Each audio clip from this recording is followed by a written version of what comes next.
Olá pessoal, bem-vindos a mais um encontro do nosso podcast Quando Comi o Cérebro de Sócrates. Como sempre aqui com Danilo Afonso. Salve. Pailu Soares e eu, Júlio. Júlio César. Júlio César. Tem que falar o nome de imperador inteiro. Danilo, recentemente você me deu um livro, né? Esse livro que eu trouxe, ele aqui, ó, by the way. No meio da vida, que ele fala sobre esse... Em outras palavras, tipo, quase uma crise de meia-idade, né?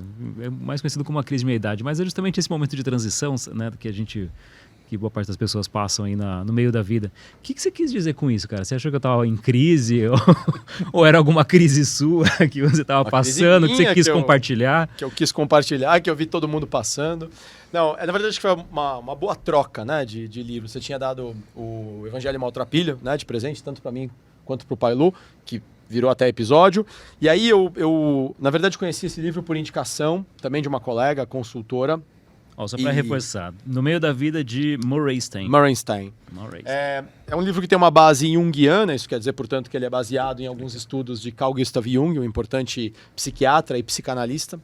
Mas a grande questão é que, não sei, acho que eu tinha mudado para o interior recentemente, acho que há uns 5, 6 anos atrás, começou a dar uma certa crise em mim no sentido de, será que é isso que eu quero fazer pro resto da vida? Ser psicoterapeuta? Na época eu ainda atuava muito mais focado na linha da psicanálise e ao mesmo tempo tinha a consultoria, a Vértigo 16, de desenvolvimento humano.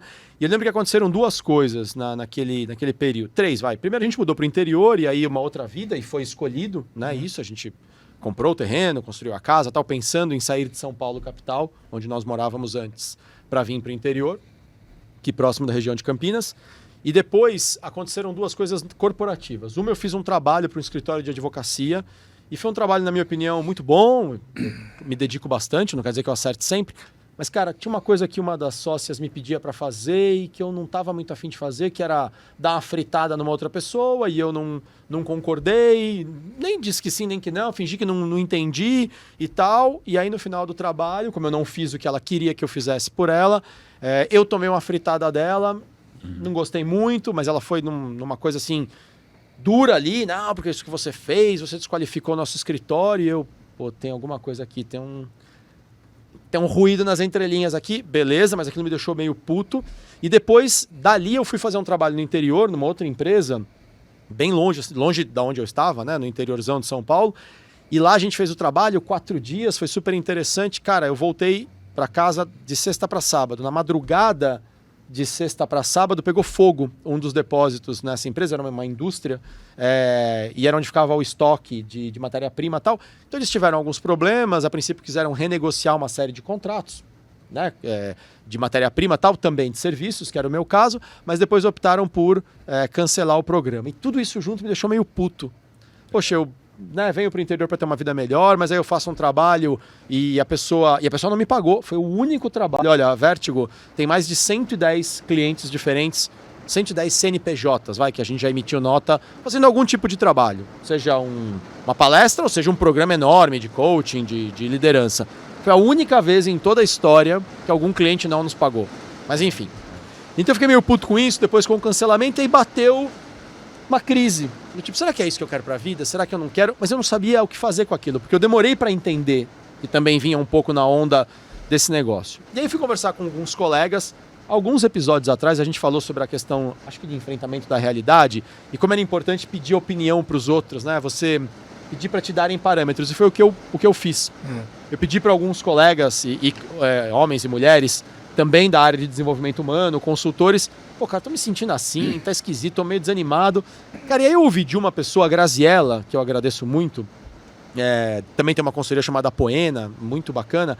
A Gra falou assim, Dan, o meu marido passou por uma situação parecida e acho que isso tem muito a ver com uma crise de meio da vida. Eu pensei, crise de meio da vida? Eu nem acho que eu tô no meio da minha vida, porque eu ainda associava muito isso a uma questão etária, né, de idade.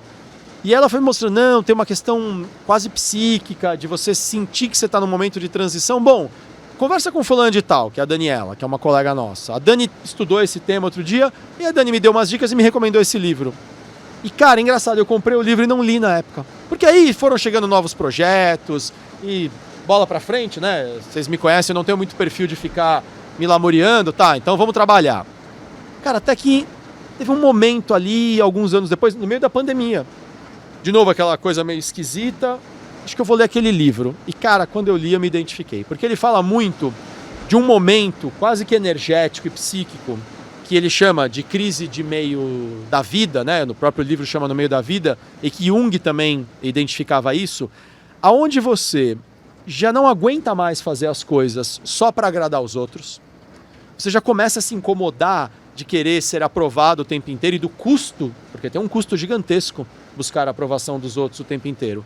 Mas ao mesmo tempo você ainda não tem clareza do que você quer fazer exatamente e não importa a opinião dos outros. E ele chama isso de uma crise no meio da vida. E ele usa inclusive Hermes como uma figura mitológica, né? Uma espécie de guia dessa transição. Aí, claro, ele vai contar toda a história de Hermes como um mito grego, é o deus da comunicação, da transição. Mercúrio o Mercúrio dos romanos, né?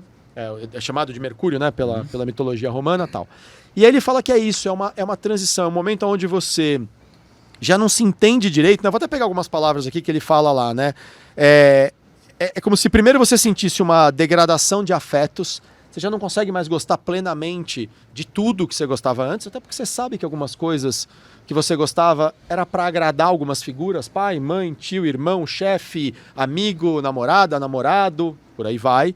Depois você começa a sentir ali uma pitada de espírito novo do tipo, puto, o que eu queria mesmo era fazer tal coisa, ou eu queria fazer mais de alguma coisa que eu faço, e que eu não faço tanto por receio, mas você não sabe o que fazer com aquilo, porque aquilo tumultua a tua rotina, inclusive a rotina dos outros. Até que, e esse é o ponto importante, se você enfrenta isso, não, peraí, não importa onde eu vou chegar com isso, mas eu preciso enfrentar essa crise, ele fala, né, no livro, que vem a transformação, que muitas vezes é até um recomeço de vida, que não precisa ser radical, tá? Não é que eu vou largar tudo, vou largar a família, vou largar meu trabalho, eu vou mudar tudo, mas eu começo a deixar para trás algumas coisas que não me interessam mais. E sabe o que eu percebi? Que pessoas que não enfrentaram essa crise, pessoas de gerações anteriores, que não foram incentivadas, ou era vergonhoso o cara falar, pô, tô em crise, ou eu não quero fazer o que eu tô fazendo, elas meio que terminaram de viver a vida, sabe assim, meio borocochô, meio, é o que temos para hoje. Foi acabando, né? Sabe assim, o cara viveu até os 90 anos, mas sabe o que era isso? Eu não podia falar o que eu podia fazer e tal. E quem enfrenta, mesmo que não radicalize a sua vida, sai dali mais leve, porque deixa para trás alguns sacos de areia, sabe? Que a gente carrega nos ombros e não sabe nem por que tá carregando, uma certa ancestralidade que nem sabe por que tá carregando. Bom, dá para conectar isso com várias coisas, mas eu quero escutar vocês também, porque eu imagino que vocês talvez já tenham passado por algo similar e cada um vive de um jeito. Mas eu acho que uma coisa bacana desse processo todo é você perceber como ele se repete em várias outras teorias. Então tem a teoria dos setênios e dos octênios, né? Ciclos de 7 em 7 anos para as mulheres, 8 em 8 para os homens, porque as mulheres amadurecem mais cedo, biologicamente, psiquicamente, mas também entram na menopausa normalmente antes dos homens entrarem na andropausa, né? Por isso que o ciclo das mulheres é um pouquinho mais curto. E mesmo nesses ciclos, o que se estuda é mais ou menos isso também. Então, entre os 40 e os 48 para os homens, é natural, não é mandatório, tá? Mas é natural ter uma certa crise em algum momento. Né? É a faixa da crise mesmo, que você fala, pera, o que funcionou até agora e vai ficar? E o que não funcionou e eu gostaria de deixar para trás? Se você não enfrenta isso, você continua seguindo a vida meio, mas eu perdi o bonde da história. Mas olha que interessante, se você for pensar isso para as mulheres, a crise delas vem um pouco antes. Vem no setênio dos 35 aos 42. O que explica simbolicamente por que alguns casais têm brigas e crises muito sérias por volta dos 40 anos. Porque a mulher já está saindo dessa faixa, desse período de crise, tendo ela enfrentado ou não essa crise, e muitas vezes quando ela está saindo, o cara está entrando. Então dá um descompasso, tá? Mas enfim, veio disso. E aí, como a gente começou a fazer o podcast... Mas, na verdade, é até melhor assim, né? Porque imagina se os dois em crise ao mesmo tempo ia dar... Por um lado, você tem razão, mas muitas vezes calhar. Gera separações, sabia? Claro. Porque às vezes a mulher começa a se questionar algumas coisas, isso já aconteceu com alguns clientes meus, a esposa começou a se questionar algumas coisas e o marido não entende. Por que ela está se questionando isso? Pô, ela não gosta mais de mim, ela tem outro e tal. E quando ele começa a entrar em crise, às vezes ela já saiu da crise, ela fala, ai, que saco, agora ele vai entrar em crise? Eu já superei isso. Então, agora é a vez dele. Mas por que eu dei o livro para vocês? Porque a gente começou a falar do podcast, porque nós temos idades razoavelmente parecidas, né? E porque eu acho que, como a gente já disse também em outros programas, a prevenção é melhor do que, como é que é? Ou previne ou do que o remédio. Né? Então, não sei se vocês já tiveram alguma crise parecida, mas eu acho que é um texto assim, muito metafórico, ele tem o seu grau de interpretação, mas ele vai num ponto muito interessante. Legal. Ter uma crise e passar por ela é edificante. E tem método para passar por isso. Eu queria trazer um ponto que eu vivi, né? Porque eu devo ter sentido isso um pouco precoce até, com 40 anos. De uma hora para outra, não exatamente por conta do peso da idade, mas sim pelo momento. E eu achava que fosse setênio e não de 8 anos, mas enfim. Tanto para homens quanto mulheres. Mas eu acho que são formas de colocar numa caixinha sim. coisas que acontecem. Mas o ponto aqui para mim que depois deu um clique, que se resume numa palavra, sabe o que é? Você literalmente alcança alguma coisa de sabedoria quando você entende a crise e supera ela. Isso para mim chama-se sabedoria. Por quê? Até então, e aí pouco importa se é aos 40, se é aos 38, aos 42 e um pouco mais, alguns como pode ser aos 50. O Dan falou, de 42 a 48 para os homens e tal. Eu acho que isso aí é só uma referência, né? Vai depender muito da dinâmica de vida que a pessoa leva e com quem interage e qual tipo de impacto tem isso na vida dela. Posso dar um exemplo bem rapidinho? Você, por exemplo, perdeu o seu pai e a sua mãe antes de fazer 30 anos. Sim, os dois. Não tinha 30 anos ainda, né? A mãe com 20 e pai com 28. Eu conheci sua mãe, já tinha falecido, mas o seu pai, que eu me recordo, tinha sido antes dos 30. Eu, por exemplo, tenho meu pai e minha mãe vivo até hoje e eu tenho quase 50 anos. Isso, por exemplo, já é um parâmetro que muda como eu vou me relacionar com algumas crises, diferente do que você teve que viver. Você virou o patriarca da sua família. São impactos, claro. Que marcam na vida da gente. Deixam cicatrizes, né? Claro. Mas tá tudo bem, cicatriz pro bem, tá? Se você souber levar isso com sabedoria. E qual que é o ponto aqui? Quando você se vê na crise, você acha que entrou no inferno astral, né? O ponto é, até hoje, tudo que eu fiz para trás está sendo questionado, por isso que eu vivi, tá? Tava sendo questionado, tipo, aguentar esse tipo de pressão, aguentar esse tipo de conduta, às vezes, que vai um pouco contra, mas você tá numa carreira, por exemplo, profissional, e você engole esses sapos a vida inteira. Chega um momento que você fala assim, cara, por mais que eu esteja, e aí é no sentido lúdico da história, né, com a garganta larga para engolir sapo, eu não quero mais engolir sapo. Alguma coisa está acontecendo comigo que eu já não, o que eu suportava com facilidade não está sendo mais tão fácil de digerir. Então é a hora que está começando a mudar alguma coisa dentro da sua cabeça. Os parâmetros e os valores vão mudando dentro da sua cabeça. E a partir do momento que você entende isso, você vive com mais sabedoria. Então você começa a fazer escolhas e que talvez essas escolhas não agradem a todos à sua volta, né? Essas escolhas talvez na projeção ou do jeito que as pessoas veem no mundo profissional querem te ver, não seja exatamente o esperado. Mas eu acho que o mais importante no fim do dia é você estar bem com você mesmo. Você vê de novo a questão do esperado. Eu tenho que atender o parâmetro externo. Sim. O quanto isso neurotiza, e a gente sabe que muito, a psique das pessoas. Eu tenho que atender a algo que o outro quer e que eu nem sei se cabe na minha vida. E aí vem a crise, né? Até tem uma frase que a gente usava muito dentro do mundo corporativo, que é em certos embates, né? Porque tem muito embate dentro do mundo corporativo, né? E de diversos tipos de interesse.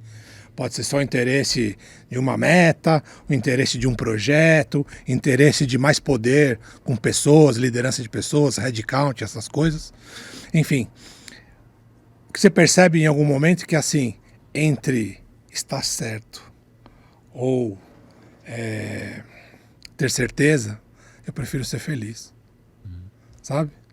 Então tem certos embates, certos momentos que você sabe que você está certo, mas você não vai ficar se desgastando. É o tipo da batalha que não vale a pena você ficar ali provando. Então você deixa passar, porque você tem mais inteligência emocional, você está usando dessa sabedoria por ter já percorrido uma longa jornada, e você deixa passar. Mesmo sabendo que você está certo, você cede. Sim. Por quê? Porque eu estou buscando pela paz e pelo equilíbrio. E eu sei que no final do dia é só ego, né? Então quando você consegue, em algum momento, e não é um exercício simples, tá? Você consegue em algum momento deixar o ego de lado, você vive muito mais feliz. Eu tenho um amigo que ele chama isso de convergência, né? Que no começo da vida você gasta muita energia com muita coisa e conforme vai passando o tempo, né? Mais a velhice você vai gastando mais energia em pouca coisa, né? Imagina um cone que você vai diminuindo, é isso, assim, você gasta, a energia que você gasta geralmente são em menos coisas. Então aquilo que de repente geraria todo um estresse, toda uma discussão, todo um trabalho que você ia despender em relação àquilo, você fala, não, essa briga eu não preciso comprar. Tem outras mais importantes, né? Eu não sei se vocês dois, né, só para concluir aquele pensamento, passou pela cabeça de vocês o seguinte: em alguma fase da vida da gente, a gente precisa da aprovação dos outros. E eu me incluo nisso, tá? E é uma fase curtinha que vai basicamente do nascimento até a morte, né?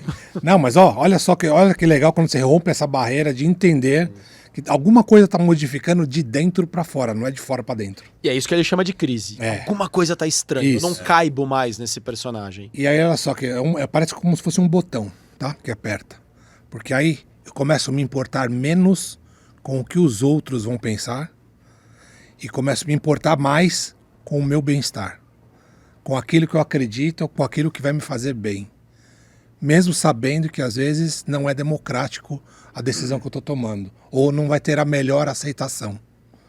Mas de verdade eu estou vivendo genuinamente para mim. Então. Não, eu acho que todo mundo aqui, e eu não sou diferente, acho que passou por algum tipo de crise aí nesse momento. Para mim, a minha história foi o seguinte: agora durante o período de pandemia, de 2020 para cá, cara, 2020, muito trabalho, tava estressado pra caramba. Cheguei no final do ano, falei, não, tô estressado por causa do trabalho. Diminuí o trabalho, ou seja, diminuí a fonte do problema, mas e eu tava em crise, no final de 2020 tava bem em crise, 2021 também, mas reduzi a fonte do problema, mas eu acho que ainda assim me sentia muito incomodado com muita coisa. Eu falei, cara, mas não é mais o trabalho, porque assim, o trabalho eu resolvi. E daí eu acho que caiu como uma luva, caiu no momento certo, eu acho que esse livro e toda essa conversa sobre isso, porque eu comecei a entender, falei, peraí, é mais do que isso, não era só o trabalho, né? Eu acho que é um momento da vida que eu tava questionando um monte de coisa sobre o trabalho, né? Pô, pra que eu tô fazendo isso mesmo? Eu deveria estar fazendo isso? Será que eu não tinha que estar fazendo outra coisa? E, aliás, assim, até aproveitando para descrever o que é essa o que chama de crise no meio da vida, aliás, assim, entre 40 e 50 anos é justamente isso, essa ideia que é no meio da vida. O que geralmente é comum, né, de se questionar? Primeiro, você se vê numa posição diferente do que sempre foi. Existe uma questão física também, né? Que o meu joelho ele não funciona já mais igual. A gente tem uma perda de intensidade física, né? De força muscular. A cabeça pega peças, né? Você acha que tá super jovem que o corpo vai responder. Exatamente. O Ronaldo Fenômeno falava isso um pouco antes de se aposentar, né? Ele falava, minha cabeça sabe exatamente o que eu tenho que fazer. No caso dele tinha uma questão de lesão, né? Mas também ele já tinha 30 e poucos anos. Mas o meu corpo não responde mais. Não, porque eu acho que perto dos 30 e pouco, assim, já começa a sentir isso, mas tem toda aquela negação, né? A gente falou sobre isso, né? Da aceitação da realidade. A gente nega. Chega perto dos 40, cara, é cabelo branco, é um monte de ruga, ou falta de cabelo. Eu não falei nada do cabelo branco, eu fiquei quietinho aqui, hein? Ou a falta dele. Então, assim, existe uma mudança física que é evidente, né? E eu acho que isso é uma das coisas que fica claro, né? Outra coisa eu acredito que tem a ver com isso que você... Aliás, eu não tinha pensado nisso, cara. Isso que você falou sobre essa aceitação, né? De... talvez eu não comece a buscar mais as coisas pelos outros, né? Mas eu questiono aquilo que eu estou fazendo. Falo, peraí, isso aqui... Para que eu estou fazendo isso? Se é só pela aceitação, será que eu deveria estar fazendo isso mesmo? Então, acho que existe um questionamento muito grande sobre o trabalho também, né? Deixa eu fazer um paralelo aqui, ó. Quando ele fala no livro, vou pegar aqui a base do livro, que ele diz assim, primeiro, o primeiro sinal de crise é que você começa a ter uma degradação de afetos. E aí não é que você passou a odiar as pessoas, mas você odeia ter que fazer coisas que não te preenchem. Por que eu estou fazendo isso só para agradar essa pessoa? Estou fazendo isso para o outro bater palma para mim, né? Começa a incomodar, né? A gente sente muito isso às vezes no trabalho, né? Você falou, eu não Eu não quero mais engolir alguns sapos, especialmente quando eu sei que eles são ruins. Uma coisa é engolir sapo por humildade. Pera, não é tudo do jeito que eu quero. Outra coisa é, eu sei que isso tá errado. Mas por que eu tô fazendo isso? Ah, mas pro meu chefe gostar de mim. Tô fazendo isso pro meu coleguinha não reclamar de mim. Tô fazendo isso, mas pera um pouquinho. Tá ruim, né? Depois ele fala dessa vontade de fazer coisas novas e depois ele fala de uma possível transformação. Olha que interessante. Estava contando que em algum momento você parou na sua vida, e Júlio também, e eu confesso que passei muito por isso. A gente ficava muito preocupado em atender a expectativa do outro, com um objetivo muito claro de sermos aprovados pelo outro. Consciente ou inconscientemente, todos nós queremos ser aprovados pelos outros, porque senão a gente vai se sentir morrendo, né? Se eu não sou aprovado pelo bando, se eu sou apartado do bando, como é que eu sobrevivo? Eu não sobrevivo, eu preciso do bando. Sim. Então muitos de nós vivemos um primeiro momento de vida, que é longo, buscando a aprovação do papai, da mamãe, da professora, do professor, do amigo, da amiga, da namorada, do namorado, do chefe, da chefa, da esposa, do marido, dos filhos. Pô, eu tô o tempo inteiro tendo que ser aprovado. Aí vem a crise do meio da vida, como ele diz. Qual é a mudança? Na maioria das vezes é essa que você falou, Pailu. Agora, pera um pouquinho. O que eu quero? Não importa se as pessoas acham graça em ler gibi. Eu brinco que eu passo por uma crise que vai além disso, né? Eu sempre li gibi desde moleque. Quando eu era criança, final dos anos 70, começo dos anos 80, ler gibi era coisa de nerd, especialmente gibi de super-herói. Imagina, só eu lia, eu e mais 2 ou 3 na escola, a gente conversava meio escondido assim, sabe, no recreio, porque se eu falasse que eu lia gibi dos Vingadores, da Liga da Justiça, do Homem-Aranha, os caras tiravam sarro de mim. Você é estranho. Pra puta que pariu, que hoje em dia é a coisa mais legal do mundo gostar de super-herói. É cool, é legal ser nerd. Eu fui outro dia assistir uma apresentação na Sala São Paulo, de música erudita, com a Orquestra Sinfônica de São Paulo, só músicas de cinema de super-herói. Não me chamou, hein, cara? Mas a Aretusa me cobrou isso, falou, você devia ter chamado o Júlio, ele ia adorar levar as crianças. Eu vou ficar atento, nós vamos juntos e a gente leva o Pailu e as crianças que o Pailu vai adotar. Umas crianças que as dele estão crescendo. Mas brincadeiras à parte, hoje é legal pra caramba. Então, pois é, durante muito tempo eu neguei. Aí chega uma hora que eu falei assim, vai se ferrar, cara, eu gosto de história em quadrinho, por toda uma linguagem linda, diferente, né? O Will Eisner chamava de novela gráfica, né? E tal, beleza. Hoje, cara, eu gosto, ponto, coleciono, acho super bacana, indiferente se tá na moda ou não importa. Mas quanto dinheiro você gastou com gibi? Não sei quanto dinheiro você gastou com carro, quanto que você gastou com academia e musculação. Mas é pra minha saúde, também é pra minha saúde. Faz ideia de quantas referências culturais eu peguei, né, no gibi, mas de novo, por que eu tô dando satisfação pro outro? Né? Porque eu quero ser aprovado. Aí você sai disso, você fala, não, agora é um pouco pra mim. O que faz bem pra mim? Mas isso também é perigoso. Como ele mesmo diz, na segunda etapa, quando você começa a ter essas pitadas de espírito novo, e ele conta isso na transição ali do Hermes, é quando o Hermes, né, rouba as tuas certezas e diz, vem atrás de mim agora se você quiser elas de volta. E você tem que ir fazer essa transição. Daí você vê... Te enche de ânimo, né? Aí você vê aqueles estigmas, aquele padrão da crise de meia-idade, que o cara vai lá e compra um carro conversível, entra no CrossFit... Troca de família. E assim vai. Troca de família troca e de não tá família, nem aí. arranja uma... E tal. Bom, e cada um, claro, com seus motivos. Bom, aí, onde que ele fala que tem um perigo? O indivíduo pode depois ficar pro resto da vida nesse processo hedonista. Então eu vou atrás de Hermes, eu vou curtir, só fazer as coisas que eu quero, e aí ele vai viver uma experiência... daquele passado, né? Pior até, às vezes, além de ficar atrás daquele passado, ele pode agora não querer mais a aprovação dos outros, mas ele pode falar assim, foda-se os outros. E o foda-se os outros é tão perigoso quanto... Ou mais até, né? Quanto o que o outro quer para me aprovar. Você tem a neurose de se transformar em algo que você não é para ser aprovado. O outro, você tem um egoísmo, uma arrogância, um orgulho te tomando brutalmente. Mas é preciso passar por essa fase do orgulho. É preciso ter essa transformação. O Eduardo Casarotto, Du, um beijo, hein? Você tem que vir aqui fazer um programa com a gente. Ele fala isso nas faixas de evolução. Para você sair de uma faixa primitiva, que você fala, não vejo muito valor na vida, tal, e começar a evoluir, você precisa primeiro ter orgulho das suas coisas. Orgulho da sua origem, do seu sobrenome, do seu carro, da sua casa. E como é que você faz para continuar evoluindo? Depois você dá porrada no orgulho. E é isso que ele fala na transformação. É quando você fala, vamos fazer o seguinte, agora, nem mais a neurose anterior de atender a expectativa do outro para ser aprovado, nem mais o egoísmo de só fazer o que eu quero. Agora eu vou trabalhar para atender a necessidade do outro, a necessidade. Como eu posso ser útil para o outro, mas com o quê? Com o que eu tenho de verdade para oferecer. Ou sem se anular, né? Mas se eu me anular, eu não tenho mais verdade para oferecer. Eu vou tentar ser um cara super cerebral, contido. Ai, Danilo, você é muito enérgico. Eu mesmo estou fazendo um curso agora no Centro Benção de Paz. E os caras brincam comigo. Não é possível que o Danilo não tenha pergunta hoje. O Danilo tem perguntas, porque o Danilo é o cara das perguntas. Claro que eu tenho que tomar cuidado para eu não atrapalhar a aula. Mas não adianta eu querer ser o sujeito, sabe, silêncio o tempo inteiro. Não sou eu, não é a minha verdade.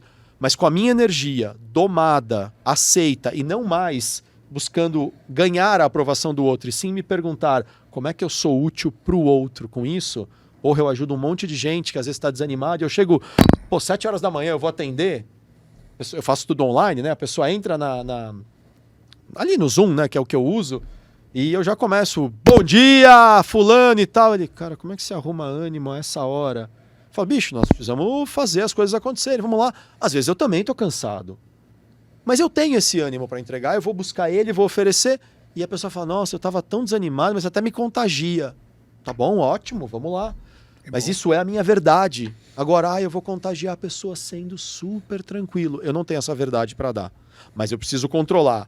Nem tudo eu, então que se dane. Eu sou enérgico, eu quero que se exploda. Se a minha energia vai incomodar os outros, egoísmo.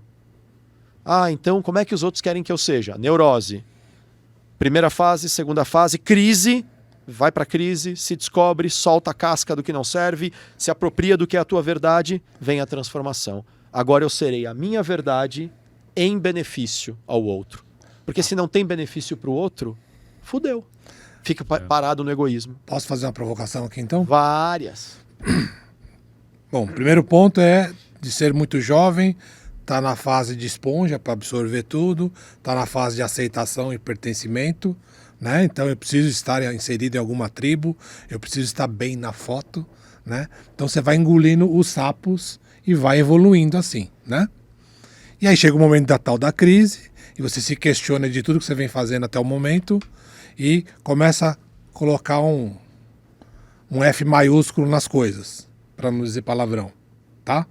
Esse é talvez o contraponto de tudo que você vem engolindo nos anos anteriores. Mas será que, aí que vem a provocação, será que não tem uma outra coisa que o universo está nos chamando a atenção para a gente começar a prestar mais atenção? Por exemplo. Como assim? Que é o seguinte. Lá atrás, aceitação. Aqui na frente, desculpa o palavrão, foda-se, certo? E o meio termo, o que é? Será que não é prestar mais atenção para a espiritualidade? Prestar mais atenção em ajudar e ser ajudado? Prestar atenção em o que eu vim fazer aqui neste planeta? Qual que é o propósito das coisas? Né? O que eu tenho para entregar? Se hoje eu virasse pó, nesse exato momento, como é que as pessoas iam se lembrar de mim? E que falta eu faria ao mundo? Eu acho que é um momento de oportunidade, igual o Danilo falou, toda crise ela é um momento de oportunidade muito grande para um crescimento, né? Para um crescimento em autoconhecimento, um crescimento de espiritualidade. Mas eu não tenho dúvida que é um chamado. Porque assim, você jogou, você tá no meio da crise lá, tô questionando todas as minhas bases aqui, né? Será que eu deveria fazer o que eu tô fazendo? Cara, tem um momento melhor para você pensar, falar, tá ok, você tá dando atenção para aquilo que você realmente acredita, para o seu propósito. Você tem definido qual que é o seu propósito de vida? Fala então muito disso, né? Você passar por essa crise e se perguntar, tá bom, agora o que eu genuinamente vim fazer aqui nesse mundo?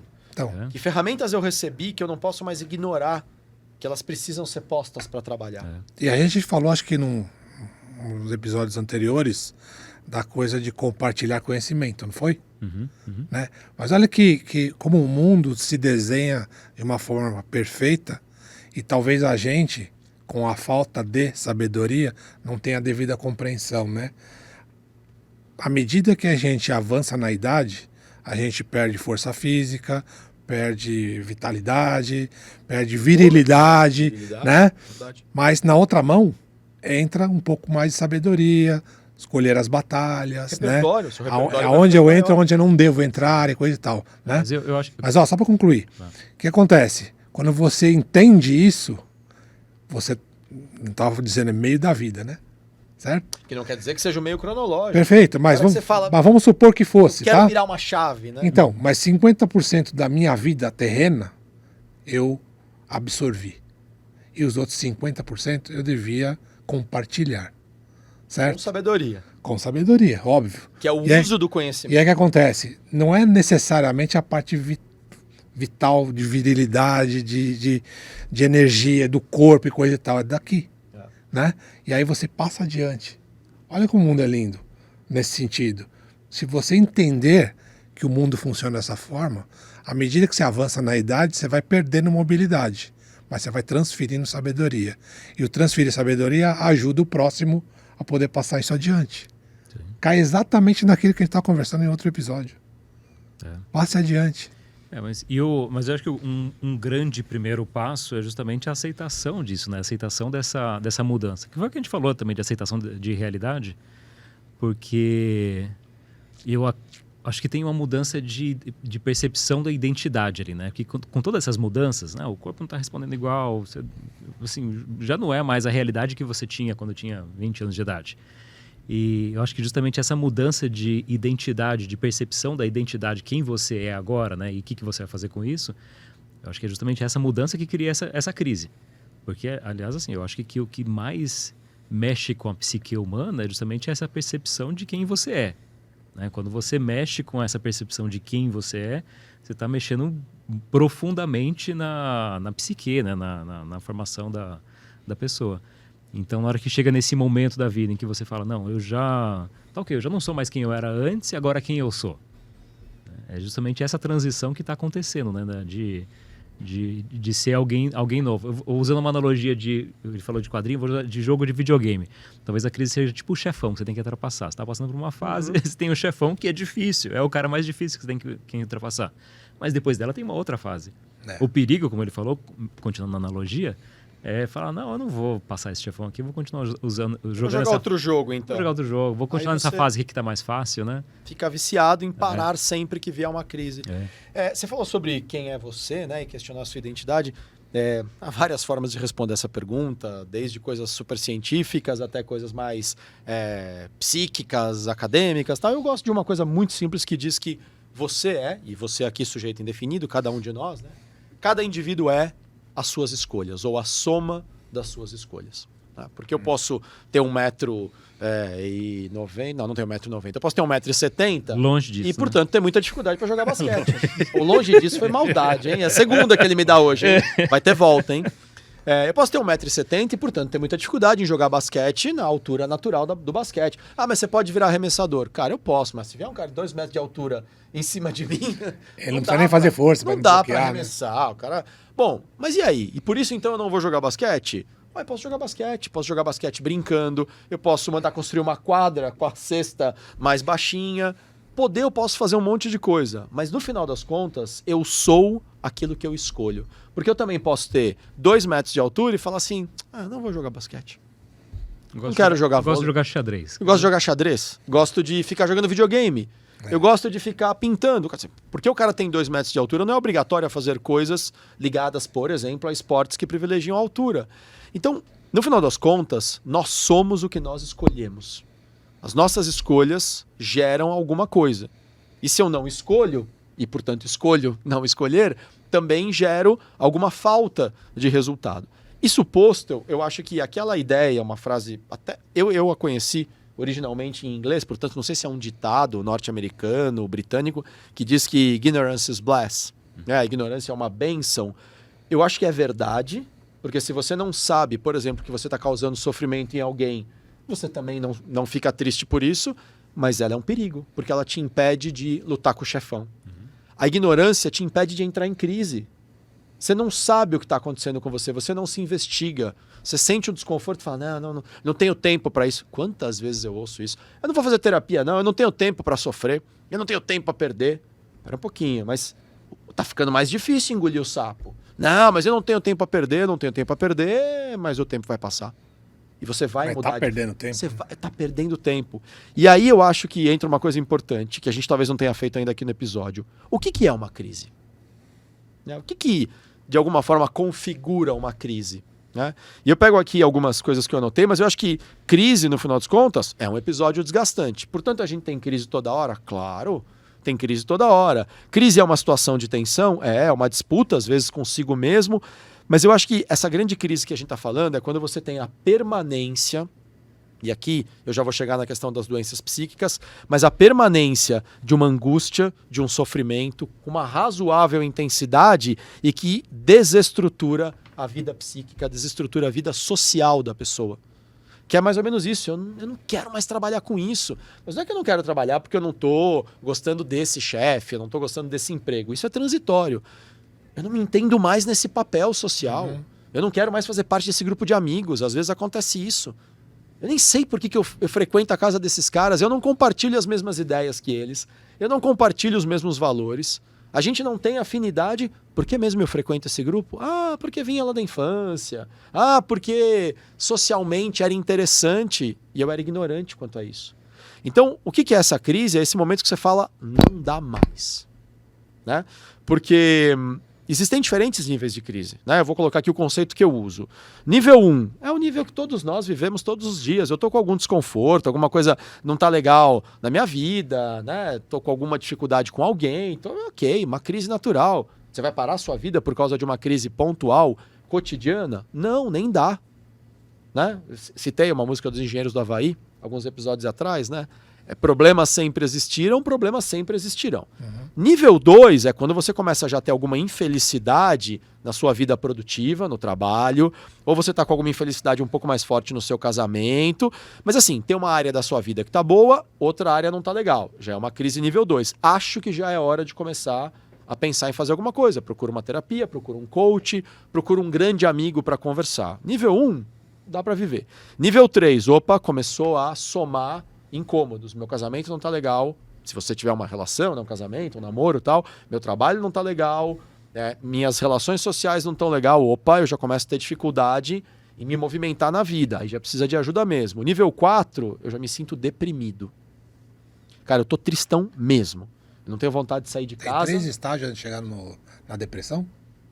Simbolicamente, no que eu estou trazendo aqui, tá? Isso aqui não é uma tecnicidade que eu tenha buscado em nenhum autor. Foi um pouco como eu estruturei o meu entendimento dos níveis de crise. Perfeito. Então, sim, antes de você muitas vezes nem está em depressão, mas é importante você já trabalhar porque, se o seu trabalho não está legal, se a sua vida social não está legal, se a sua vida romântica não está legal, opa, próximo passo é você começar a sentir uma perda de esperança, de olhar para a vida, que é esse nível 4. Né? Sabe, só complementando essa ideia de depressão, uma vez conversando com um psiquiatra, ele estava falando sobre apatia, que assim, que às vezes essa depressão, ela não é não necessariamente aquele, nossa, eu quero me matar, eu tô super triste, mas às vezes se manifesta de formas diferentes, como uma apatia, cara, não tô levantando, tô acordando, e não dormir. Esse nível 4 sem tratamento, essa apatia sem tratamento leva a uma depressão. Tende a levar a uma depressão, uma paralisia.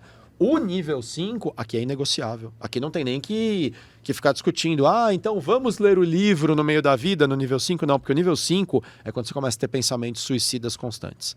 Eu quero acabar com a vida, eu já estou pensando aqui num plano para dar cabo da minha existência. Começou, eu pensei uma vez em pular da ponte. Falei, e se eu pulasse da ponte? É preocupante?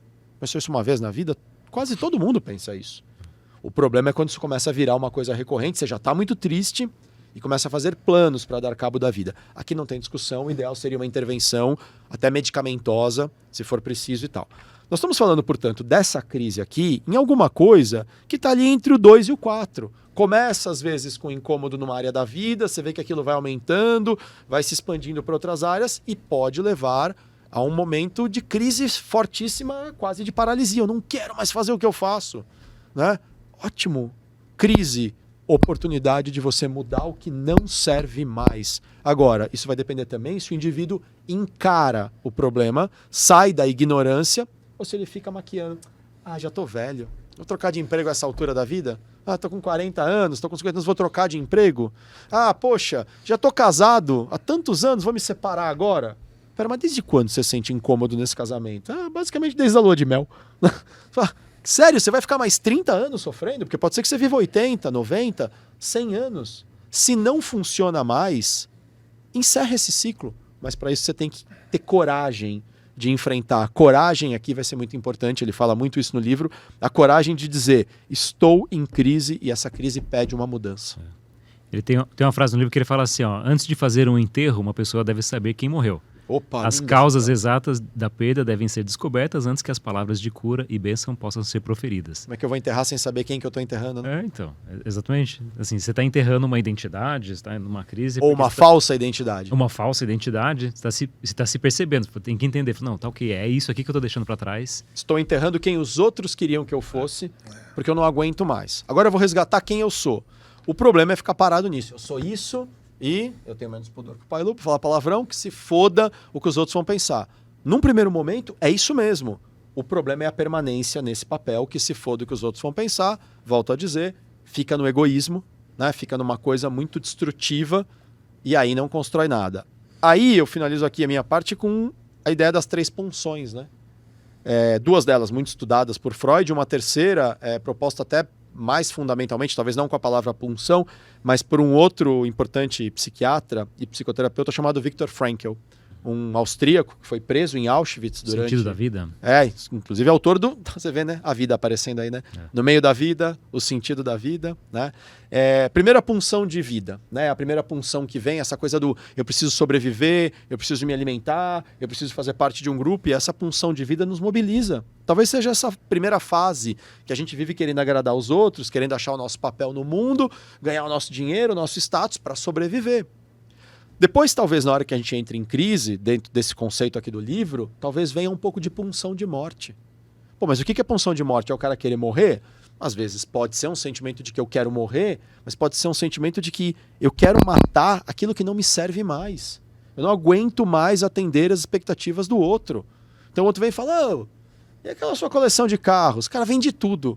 Nossa, era tão legal. Compra você então.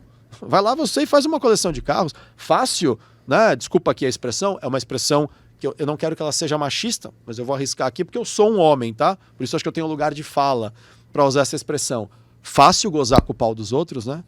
Porra, mas aquela tua coleção era tão legal. E aí quando o cara aprova a minha coleção, o que ele pode fazer com a minha neurose? Me condenar a ter que ficar com ela. Putz, ele me aprovou pela minha coleção de carros, como é que eu vou me desfazer dela? E às vezes querem saber, o cara não aguenta mais aquela coleção de carros. E aí vem a pulsão de morte. Acaba com isso, chega. Se eu também só fico na pulsão de morte, eu posso destruir todas as relações, porque agora eu só quero fazer o que eu bem entendo. Aí entra a terceira e tão importante punção, que foi o que você falou agora há pouco, Pai Lu, só estou falando com outras palavras mais bonitas, que é a punção de sentido. E qual é o sentido da minha vida na vida? Não é mais qual é o sentido da minha vida. Pronto, ponto final, dane-se o mundo ao meu redor. Também não é mais o sentido da vida se anulando. Eu tenho que atender. É o sentido da minha vida na vida. E isso é fantástico, porque isso flui. Esses são os meus talentos, estão à disposição do mundo. O mundo sempre precisa dos nossos talentos. Talvez não valeria mais um complemento aí? Todos, manda. No sentido na vida, com a vida, para com outras vidas. Coletivo, né?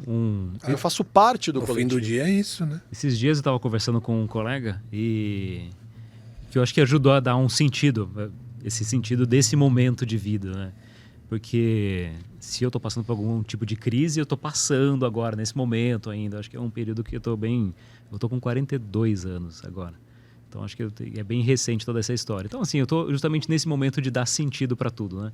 Esse dia eu estava conversando com esse amigo e a gente estava tentando estruturar um curso de extensão sobre gestão de escritórios de arquitetura, que é o que eu faço da vida, né? Faz 15 anos que eu trabalho em um escritório de arquitetura, fazendo um gerenciamento, a gestão. A gente estava tentando montar um curso de extensão numa faculdade em relação a isso. E o primeiro passo era montar um programa, né? O que a gente vai falar. Aí eu marquei essa reunião com ele e tal, aí eu peguei e esbocei, falei, olha, Luiz, eu acho que a gente tinha que falar sobre isso e tal. E só que assim, eu fiz isso aqui em 15 minutos, tá? Então, depois a gente pensa melhor sobre tudo isso. Aí ele virou pra mim e falou, Júlio, você não fez isso aqui em 15 minutos, você fez isso aqui em 15 anos, cara.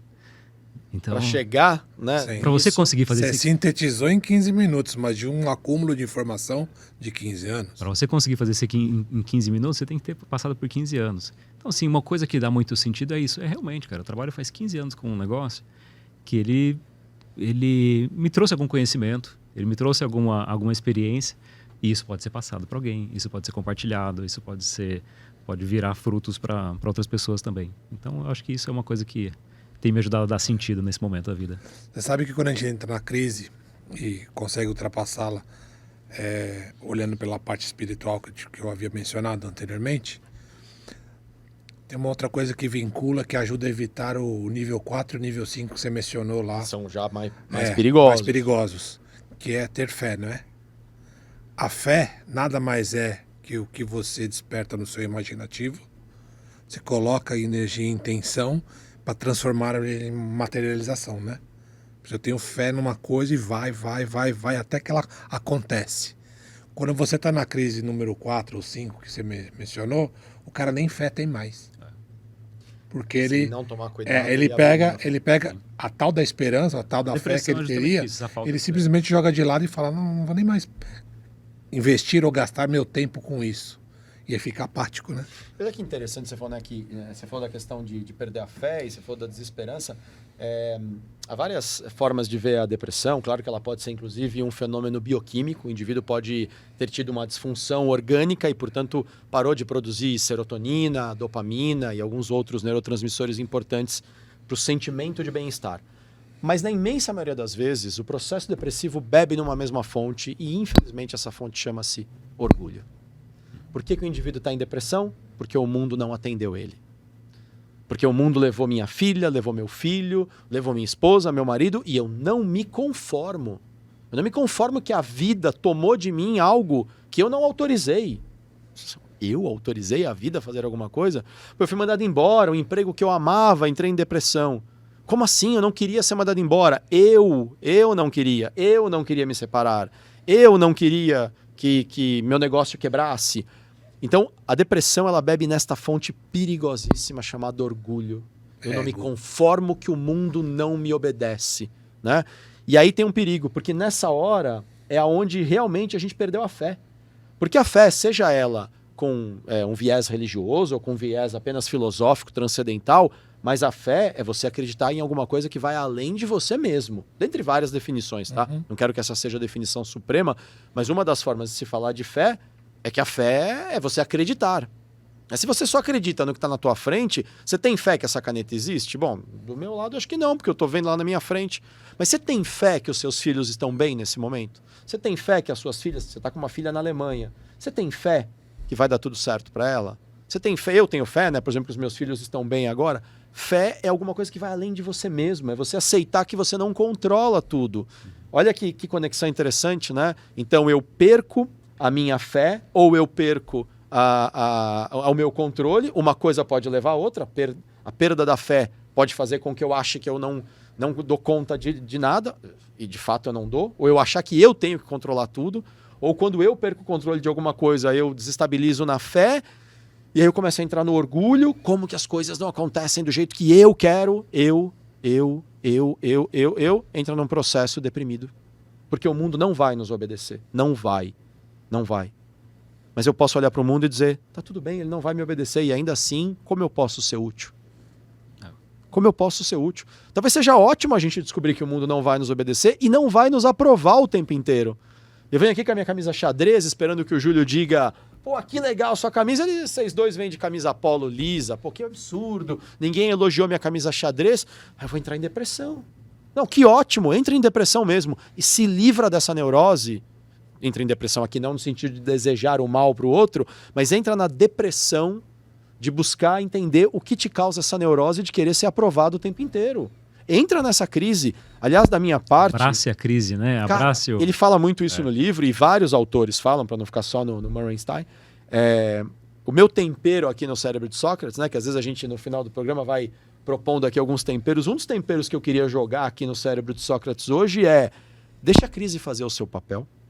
Né? Porque quando a gente está no meio do rio, digamos que você vai atravessar um rio ou um lago, você tem que atravessar. Você não quer ficar na margem que você tá perigosa, né? Tá chegando ali o inimigo e tal, você fala, eu não posso mais ficar aqui. Você pula no rio. Aí você nada, quando você chega no meio do rio, você fala, caramba, eu não cheguei ainda do outro lado, e eu tô cansado, e no meio do rio, dá o mesmo trabalho voltar para a margem que você tava ou ir até a próxima. Quando você estiver no meio do rio, no meio da vida, dá o mesmo trabalho, claro que no meio da vida não dá para voltar no tempo, mas simbolicamente na imagem do rio, dá o mesmo trabalho voltar para a margem que você estava ou ir para a próxima. Acontece que você sabe por que você saiu daquela margem. Ela não te servia mais. Então, meu amigo, dá o mesmo trabalho seguir até o final. Vai, deixa a crise fazer o seu papel. Viva, né, esse episódio da crise, mas viva. Passe por ele, não negue. E tire dele todos os importantes ensinamentos e sabedorias, para pegar o que você falou, que vão se consolidar e vão te permitir ir para a próxima fase da sua vida. Fantástico. Não, sensacional, aliás, essa colocação, viu? Porque hoje parece que a gente tem uma aversão ao sofrimento, uma aversão assim, não, tem uma coisa muito errada acontecendo comigo, eu tenho que sair disso o mais rápido possível.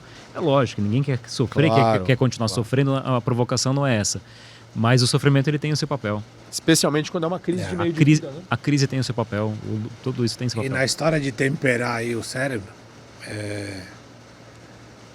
se você tiver a consciência de que você só tem controle sobre si próprio, que é de você para dentro, e o seu externo você não tem controle nenhum, então eu não posso criar uma expectativa em você para gostar da camisa do Danilo. Certo? Mas se ele tiver consciência de que se você gosta ou não gosta, tá tudo bem para ele, esse controle ele tem sobre ele. Sim. Né? Ele pode viver um pouquinho melhor. Então, acho que tudo começa em se conhecer. Quando você se conhece, e aí pode ser no meio da crise de vida. Nosso patrono diz isso, né? O Sócrates.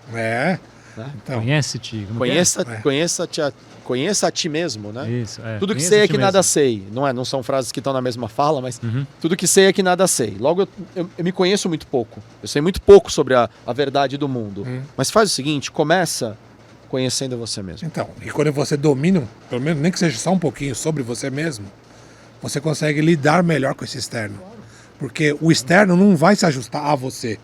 É você que tem que se ajustar ao externo.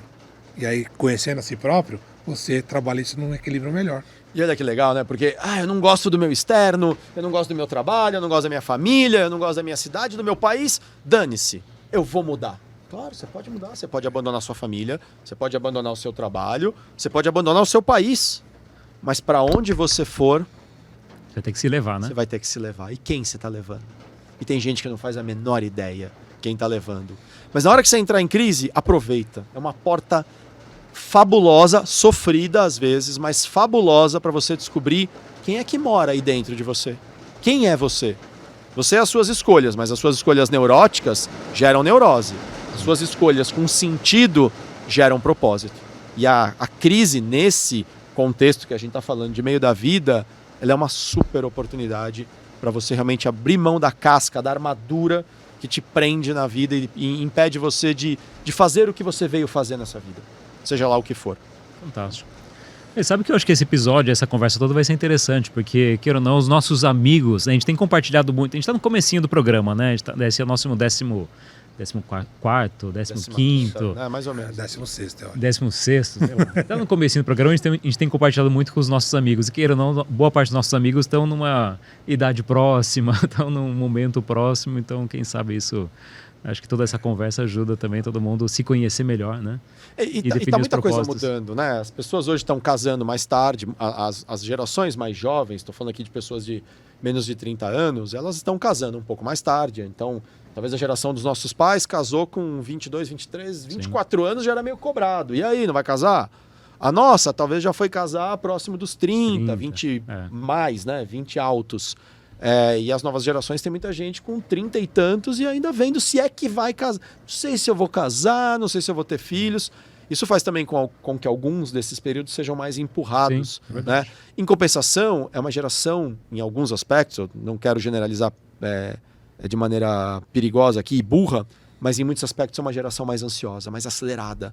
Então, por um lado, algumas crises podem ser mais para frente. Outras podem começar a acontecer muito antes do que vinham acontecendo em outros grupos sociais, em outras gerações. Então, é sempre bom falar disso, porque o importante é identificar essa crise que não é só um desconforto, como a gente falou ali, nível 1. Não é só um pedaço da sua vida que está ruim, nível 2. É quando, por exemplo, no nível 3, você já começa a questionar a sua vida e fala, pera, tem alguma coisa aqui que não está encaixando. Eu não me encaixo mais nesse papel social. Ótimo. O Questione-se, então, o que está pesando em você que você pode abrir mão e deixar que a sua luz brilhe, né? Que o seu talento se manifeste. Boa. Se pode dizer alguma coisa, eu já passei por essa crise. Não foi muito simples, né? Mas diria para vocês que é boa. Porque quando você entende tudo que se passou e o que tem que ser modificado, passa a ser mais fácil. Muito mais fácil. E aí posso fazer... muito mais leve. Muito mais... Isso, ó, mais leve. Mais leve. Quero deixar um último tempero aqui, que é uma frase do Anísio Teixeira. O Anísio foi um importante educador brasileiro. Muitas vezes pouco falado, né, na população em geral, mas tem uma frase dele filosófica, mas absolutamente simples e leve quando a gente entende. A única finalidade da vida é mais vida. Boa. Fantástico. Encerramos com essa, hein? Muito bem. De novo, como é que é? A única finalidade da vida é mais vida. A única finalidade daquilo que justifica você estar aqui é você trazer mais vida, você ajudar mais a vida a ser melhor, a sua e das pessoas ao seu redor. Fantástico. Muito bem.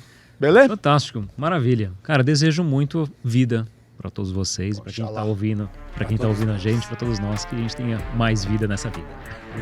É isso aí. Valeu, pessoal. Encerramos por hoje, então, mais um capítulo do Quando Comi o Cérebro do Sócrates. A gente se vê na próxima. Semana que vem a gente vem se alimentar mais. Tamo né? aí. Valeu. Até a próxima.